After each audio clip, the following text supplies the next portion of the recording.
ঢাকা বিশ্ববিদ্যালয়ে বাংলাদেশকে নেতৃত্ব দেয় তা প্রমাণের আবারও সুযোগ এসেছে। আমরা বিশ্বাস করি আমরা ছাত্রদল আজকে যে প্যানেল ঘোষণা করলাম সেটি ছাত্র সমাজের প্রত্যাশার প্রতিফলন। আমরা ছাত্র সমাজের মাঝে সবচেয়ে জনপ্রিয়। বর্তমান রাজনৈতিক প্রেক্ষাপটে দেশের শিক্ষা প্রতিষ্ঠানগুলোতে নির্বাচিত ছাত্র সংসদের দাবি ও আকাঙ্ক্ষা অত্যন্ত প্রবল। বাংলাদেশ জাতীয়তাবাদী ছাত্রদল দীর্ঘ সময় ধরে ছাত্র সংসদ নির্বাচনের দাবি যথাযথ কর্তৃপক্ষের নিকট বারবার উত্থাপন করেছে। 24-এর গণঅভ্যুত্থানের সময়ে শিক্ষাঙ্গনে এই দাবি আরো প্রবলতর হয়েছে।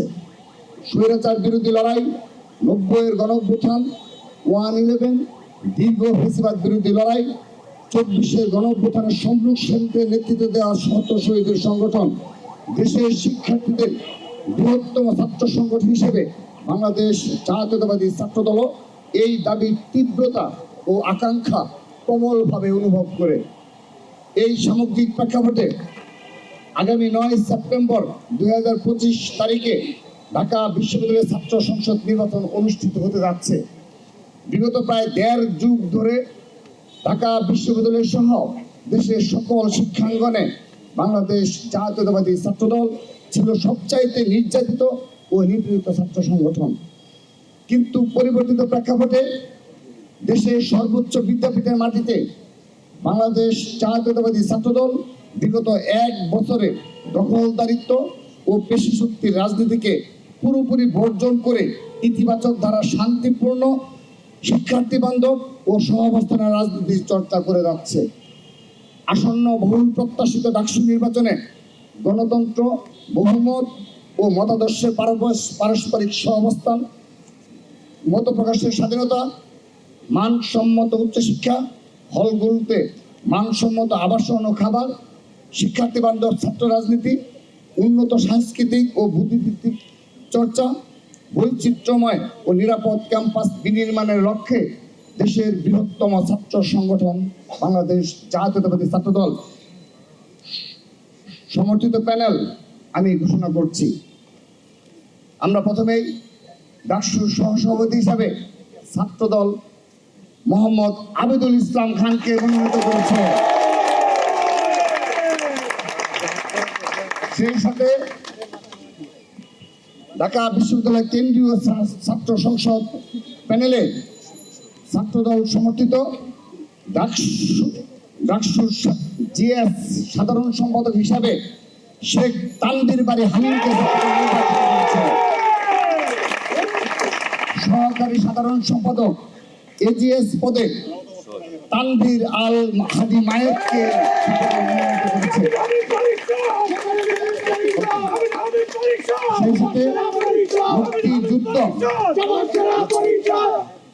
সেই সাথে মুক্তিযুদ্ধ গণতান্ত্রিক আন্দোলন বিষয়ক সম্পাদক হিসাবে আরিফুল ইসলামকে ছাত্রদল মনোনীত করেছে।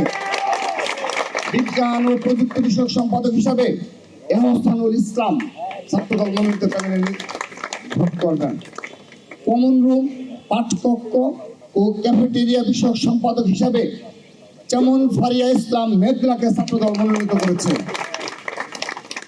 আন্তর্জাতিক বিষয়ক সম্পাদক হিসাবে মোহাম্মদ মেহেদি হাসানকে আমরা মনোনয়ন দিয়েছি।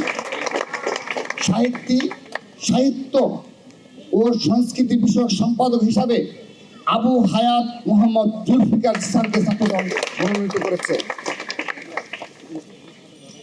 আমরা সেই সাথে একটি বিষয় স্মরণ করে দিতে চাই, গবেষণা ও প্রকাশনা বিষয়ক সম্পাদক হিসাবে 2024-এর 15 জুলাইয়ে আহত ঢাকা বিশ্ববিদ্যালয়ের শিক্ষার্থী সানজিদ আহমেদ তন্নির সম্মানে আমরা ছাত্রদলের পক্ষ থেকে গবেষণা ও প্রকাশনা বিষয়ক সম্পাদক পদে পদটি শূন্য রেখে আমরা পূর্ণভাবে সানজিদ আহমেদ তন্নির সমর্থন ঘোষণা করছি।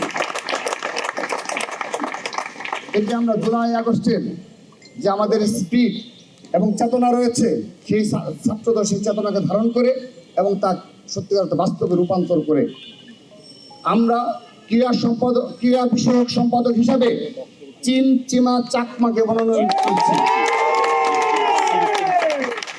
ছাত্র পরিবহন বিষয়ক সম্পাদক হিসাবে মোহাম্মদ সাইফুল্লাহ সাইফকে মনোনয়ন করেছে। সমাজ সেবা সম্পাদক হিসাবে সৈয়দ ইমাম হাসান অনিককে ছাত্রদল মনোনয়ন ঘোষণা করব। কেরিয়ার উন্নয়ন বিষয়ক সম্পাদক হিসাবে আমরা মোহাম্মদ আর কানুল ইসলাম রূপককে ছাত্রদলের পক্ষ থেকে মনোনীত করেছি। স্বাস্থ্য ও পরিবেশ বিষয়ক সম্পাদক হিসাবে ছাত্রদলের পক্ষ থেকে আনোয়ার হোসেনকে মনোনীত করেছি। মানবাধিকার ও আইন বিষয়ক সম্পাদক হিসাবে মেহেদী হাসান মুন্নাকে ছাত্রদল মনোনীত করেছে।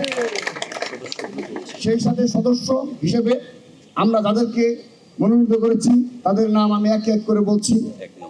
1 নম্বর মোহাম্মদ জারিফ রহমান, মাহমুদুল হাসান, নাহিদ হাসান, মোহাম্মদ হাসিবুর রহমান সাকিব, মোহাম্মদ শামীম রানা, ইয়াসিন আরাফাত আলী, মুনিম হাসান ওরফ অঞ্জন রায়, সোয়াইব ইসলাম অমি, মেহরুন্নেসা কেয়া, ইবনু আহমেদ, শামসুল হক আনান, নিত্যানন্দ পাল।